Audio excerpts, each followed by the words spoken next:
Hi friends, എല്ലാവർക്കും പുതിയൊരു വീഡിയോയിലേക്ക് സ്വാഗതം. നമ്മൾ നട്ട ക്യാബേജ് ഇന്ന് വിളവെടുക്കാൻ വേണ്ടി പോവുകയാണ്. അപ്പോൾ നമുക്ക് വീഡിയോ കാണാം. 8 ക്യാബേജ് തൈകളാണ് ഞങ്ങളിവിടെ നട്ടിട്ടുള്ളത്. വീടിനടുത്തുള്ള കൃഷിഭവനിൽ നിന്നാണ് ഈ തൈകൾ ഞങ്ങൾ വാങ്ങിയിട്ടുള്ളത്. ഇതിൽ ഞങ്ങൾ സാധാ ചെയ്യുന്ന പോലെ തന്നെ വളങ്ങളൊക്കെ തന്നെയാണ് ചെയ്തിട്ടുള്ളത്. ക്യാബേജ് തൈകൾ നടുന്നതും അതിൽ ചേർക്കേണ്ട വളങ്ങളെക്കുറിച്ചുമൊക്കെയുള്ള വീഡിയോ മുന്നേ ഞങ്ങളുടെ സഞ്ജൻ ടെക് എന്ന ചാനലിൽ അപ്ലോഡ് ചെയ്തിട്ടുണ്ട്. ആഴ്ചയിൽ ഒരിക്കൽ കടലപ്പിണ്ണാക്ക് പുളിപ്പിച്ചതും ചാണകവെള്ളം കൂടി നേർപ്പിച്ച് ഒഴിച്ചു കൊടുക്കാറുണ്ട്. കൂടാതെ ക്യാബേജ് തൈ നട്ട് 1 മാസത്തിന് ശേഷം ഒരിക്കൽ മാത്രം എല്ലുപൊടിയും ചാണകപ്പൊടിയും വേപ്പിൻ പിണ്ണാക്കും ചേർന്ന മിശ്രിതം അടിവളമായി ഇട്ട് കൊടുത്തിട്ടുണ്ട്. 2 ആഴ്ചയിൽ ഒരിക്കൽ വീട്ടിലുണ്ടാക്കിയ കമ്പോസ്റ്റും ഇട്ട് കൊടുക്കുന്നുണ്ട്. ഞങ്ങൾ നട്ട എല്ലാ ക്യാബേജ് തൈകളിൽ നിന്നും വളരെ സക്സസ് ആയിട്ട് ക്യാബേജ് വിളവെടുക്കാൻ കഴിഞ്ഞിട്ടുണ്ട്.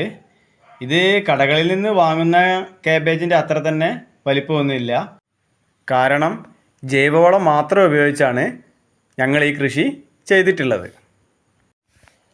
ക്യാബേജ് തൈ നട്ട് ഏകദേശം 3.5 മാസം കൊണ്ട് നമുക്ക് ക്യാബേജ് വിളവെടുക്കാം. ഇത് ഒരു ശീതകാല പച്ചക്കറി ഇനത്തിൽപ്പെട്ടതായതുകൊണ്ട് തന്നെ ഡിസംബർ ജനുവരി മാസത്തിൽ നടുന്നതാണ് വിളവ് കിട്ടാൻ. ഈ ക്യാബേജ് തൈകൾ നടുന്നതിൻ്റെ കൂടെ തന്നെ ഞങ്ങൾ കോളിഫ്ലവറിൻ്റെ തൈകളും നട്ടിരുന്നു.